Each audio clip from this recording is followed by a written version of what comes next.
ತಾಯಿ ಗರ್ಭಧಾರಣ ಹಿಡ್ಕೊಂಡು ನಿಮ್ ಭಾಷಾದಾಗ ಪ್ರಸೂತಿ ಆಗೋ ತನಕ ಡಿಲಿವರಿ ಆಗೋ ತನಕ ಬಹಳ ಸಲ ನಿಮ್ಗೆ ಹೇಳ್ತೇನೆ, ಇನ್ನೊಂದು ಲಕ್ಷ ಕೊಡ್ರಿ. ತಾಳ್ಮೆ ಅನ್ನೋದು ಬಹಳ ಮುಖ್ಯದ, ಸಂಯಮ ಅನ್ನೋದು ಬಹಳ ಮುಖ್ಯದ.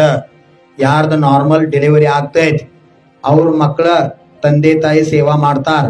ನಿಮ್ ಜೀವನದಾಗ ತ್ರಾಸ ಬಂದ್ರ ನಿಮ್ಗೆ ನೋವಾದ್ರ ಅವ್ರ ಮನಸ್ಸಿಗೆ ಹತ್ತೈತಿ. ಮತ್ತೀಗೇನ್ ಸಿಜ್ರಿನ್ ಮಾಡಾಕತ್ತಾರು, ನೀವು ಸಾಯಕತ್ರು ಸಾಯವಾಳಕ್ ಬಿಡಕಿ. ಆಕಿಗೆ ನನಗ ಏನ್ ಸಂಬಂಧ? ಆಕಿ ಎಂದೋ ಸತ್ತಾಳಂದ ನನ್ನ ಪಾಲಿಗೆ. ಈಗಿನ ಮಕ್ಕಳು ಅಂತಾವ್. ಯಾಕ?